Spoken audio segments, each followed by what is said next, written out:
Rogan had no intention of being a professional stand-up comedian, and initially considered a career in kickboxing. He was a fan of comedy from a young age, and comedian Richard Pryor's film Live on the Sunset Strip affected him in such a profound way. Nothing had made me laugh like that.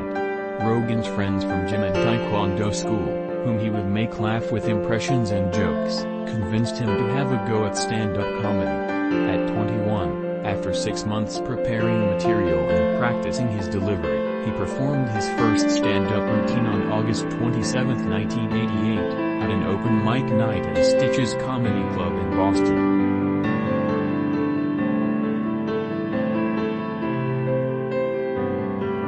Everyone has a different personality. They have different interests, different things that they would be really satisfied pursuing. That's not encouraged. What's encouraged is go find a job. What's encouraged is go find some place that you can shove yourself into. Go find a square hole that you can stick your round peg and just fucking jam it in there and shave down the top and the bottom so you slide in with all this extra space on the sides and feel like shit for the rest of your life because you need a job, because you're in debt, because you have credit cards, because you have student loans, because that's what everybody does. And so you do it too. That's what's wrong. What's wrong is that we don't give, it's like we let them figure it out on their own, and it fucking takes forever. It took forever for me. The only thing that I had going for me was that I was crazy, and that I'd been spending most of my high school years fighting, so that I was already so far outside of anybody that I was so weird. I didn't fit in anywhere. I was weird too. Isn't that funny? I didn't feel like I had a pot. Everybody's gonna face problems, no matter who you are. Absolutely. You know what?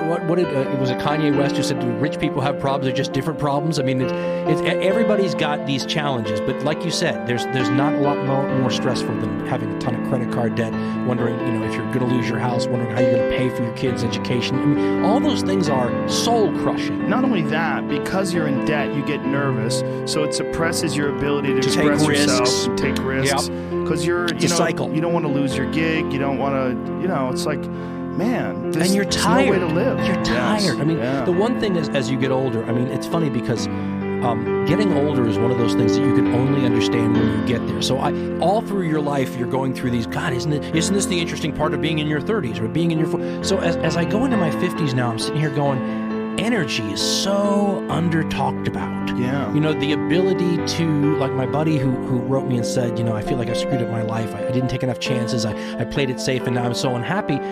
He says, and I just can't motivate myself at 50 years old anymore, energy-wise, to start over.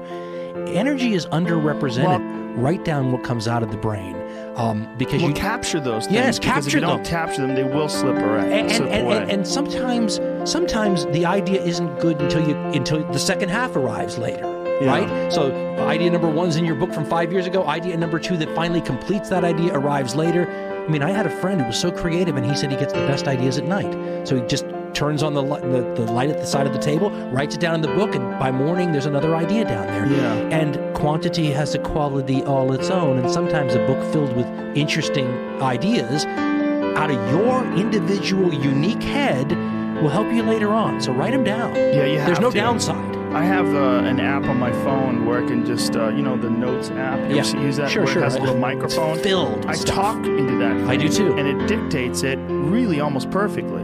So I'll have an idea, and I'll just be driving down the road. I just press that button, I start talking into it, and then I put it down. I got it. I got that one. I captured it. Think about people who had one fantastic idea in their life and built their whole life on it. Yeah. And you never know which idea that's going to be. And you know what? I was an improv.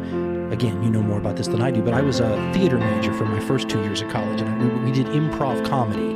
And the guy who taught us improv in high school, really, he had a great line. He said, that part of your brain, like every part of your brain, is a muscle. And he said, the more you're thinking, okay, I got to show this Friday that I have to come up with something funny for, the better you get at it. Yeah. And you start looking, your brain starts looking at things and finding things. So you're almost like training it to help you now in this new endeavor. It's a very plastic sort of an approach, but it's the same thing with the ideas. One idea in your little book that you wrote down could make your life, your child. I mean, how many people did you employ for decades afterwards because of a good idea. I mean, Yeah. our world is built on those things. And also, like, the idea of having these ideas and the enthusiasm that comes from it, like, it starts to escalate.